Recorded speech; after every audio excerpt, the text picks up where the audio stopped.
Hello દોસ્તો, રામાધ્યાન digital ચેનલમાં તમારું સ્વાગત છે. આ ચેનલને સબસ્ક્રાઈબ કરજો. મારું નામ વિશાલભાઈ છે. આ વિડીયોમાં આપણે જણાવીશું કે ભગવાન શ્રી કૃષ્ણના માતા પિતા કોણ હતા તેમના વિશે આપણે જણાવીશું. ચાલો દોસ્તો શરૂ કરીએ આ વિડીયો. ભગવાન શ્રી કૃષ્ણના માતા પિતા હિન્દુ ધર્મના પુરાણોમાં અત્યંત મહત્વપૂર્ણ સ્થાન ધરાવે છે. તેમના જીવન સાથે જોડાયેલી ઘટનાઓ માત્ર ધાર્મિક જ નહીં પરંતુ નૈતિક અને આધ્યાત્મિક મૂલ્યોનું માર્ગદર્શન આપે છે. કૃષ્ણના પિતા વાસુદેવ અને માતા દેવકી હતા. આ બંને પવિત્ર આત્માઓને અનેક કઠિન પરિસ્થિતિઓની સામનો કર્યો અને અંતે ભગવાનના અવતારને દુનિયામાં લાવવાનું પવિત્ર કાર્ય કર્યું. દેવકીનો પરિચય. દેવકી યદુવંશીની રાજકુમારી હતી. તે રાજા દેવકની પુત્રી હતી અને ખૂબ જ સુંદર, સાદા વિચાર અને ધાર્મિક સ્વભાવનો ધરાવતી હતી. દેવકીનું જીવન શરૂઆતથી જ શુભ અને રાજસિક વાતાવરણમાં પસાર થયું હતું, પરંતુ તેની કિસ્મતમાં ભારે કષ્ટો લખાયેલા હતા. દેવકીનો વિવાહ વાસુદેવ સાથે થયું, જે એક મહાન ધર્મનિષ્ઠ અને પ્રજાલક્ષી વ્યક્તિ હતા. વાસુદેવનો પરિચય. વાસુદેવ યદુવંશીના પ્રતિષ્ઠિત પુરુષ હતા.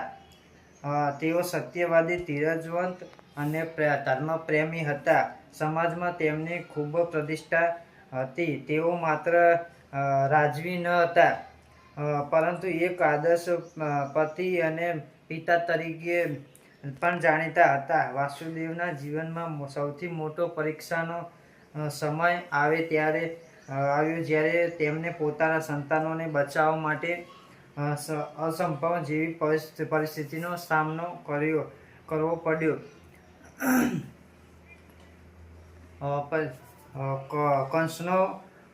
કંસનો આતંક. દેવકીનો ભાઈ કંસ હતો, જે મથુરામાં રાજા હતો. શરૂઆતમાં કંસ પોતાની બહેન દેવકીને પ્રત્યે ખૂબ પ્રેમાળ હતો, પરંતુ દેવકીના લગ્ન દિવસે આકાશવાણી થઈ. દેવકી આઠમો પુત્ર કંસના વિનાશનું કારણ બનશે. આ વાત સાંભળતા જ કંસનો સ્વભાવ બદલાઈ ગયો. કંસે તરત જ દેવકી અને વાસુદેવને કેદમાં નાખી દીધા. તેણે નક્કી કર્યું કે દેવકીના દરેક સંતાનને જન્મતા જ મારી નાખશે, જેથી તેના મરણની ભવિષ્યવાણી ખોટી સાબિત થયા. આ ઘટના દેવકી અને વાસુદેવજીના જીવનમાં અત્યંત દુઃખદ સમયની શરૂઆત હતી. સંતાનોની હત્યા. કંસે દેવકીના પહેલા 6 સંતાનને જન્મતા જ મારી નાખ્યા. દરેક વખત દેવકી માતૃત્વનો આનંદ અનુભવે તે પહેલાં જ તેને પોતાના બાળકને ગુમાવવાનો દુઃખ સહન કરવો પડતો હતો. વાસુદેવ પણ આ અત્યંત કઠિન સમય હતો. તેઓ બધું જાણતા હોવા છતાં કંસ સામે કંઈ કરી શક્યા નહોતા.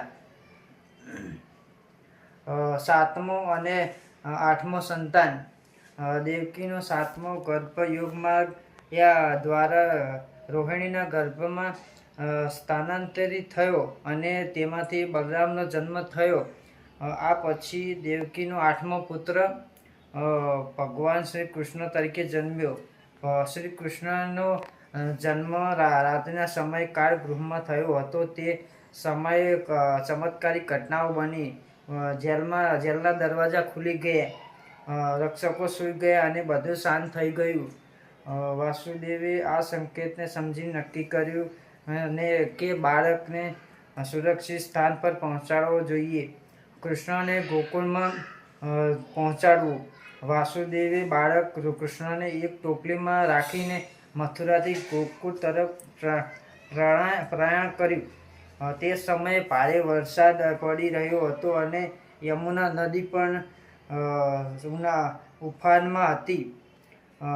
છતાં ભગવાનની કૃપાથી યમુનાએ રસ્તો આપી દીધો. વાસુદેવ ગોકુળ પહોંચ્યા ત્યાં યશોદાના ઘરે જન્મેલી બાળકી સાથે કૃષ્ણની અદલાબદલી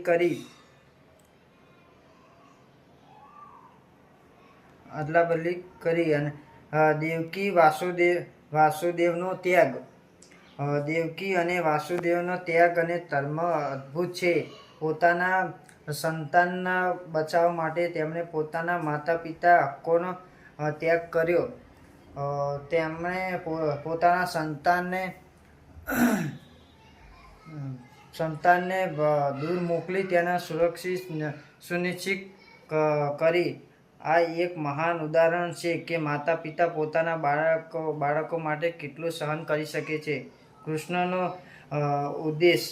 શ્રી કૃષ્ણનો જન્મ માત્ર એક કંસના વિનાશ માટે નહીં, પરંતુ અધર્મના નાશ અને ધર્મની સ્થાપના માટે થયો હતો.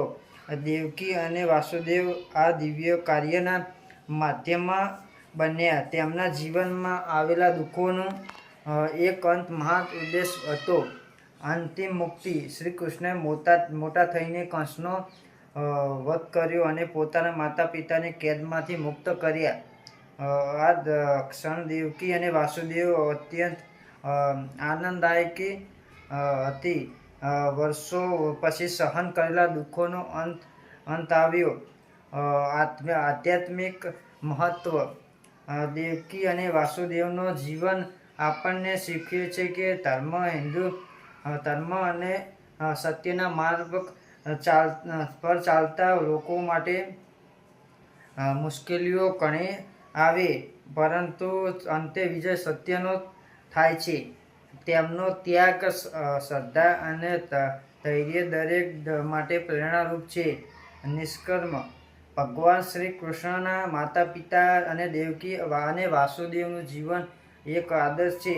તેઓએ જીવનમાં અતિશય કષ્ટો સહન કર્યા, છતાં ધર્મનો માર્ગ છોડ્યો નહીં. તેમના ત્યાગ અને તેમને કારણે જ ભગવાન કૃષ્ણનો અવતાર થયો. આ કથા માત્ર એક ધાર્મિક વાત નથી, પરંતુ માનવ જીવન માટે માર્ગદર્શક છે. આ રીતે દેવકી અને વાસુદેવનું જીવન ભક્તિ, ત્યાગ અને ધૈર્યનું પ્રતીક છે. તેમના વિના ભગવાન કૃષ્ણની લીલા અધૂરી રહી હોત. તો દોસ્તો, આ વિડીયોમાં આપણે ભગવાન શ્રી કૃષ્ણ માતા પિતા વિશે આપણે જણાવ્યું. તો આ વિડીયોને લાઈક કરજો, શેર કરજો, કોમેન્ટ કરજો. આ વિડીયોને શેર કરવાનું ભૂલતા નહીં. આ વિડીયોમાં 10 મિલિયન વ્યૂઝ લાવવાના છે. જય દ્વારકાધીશ.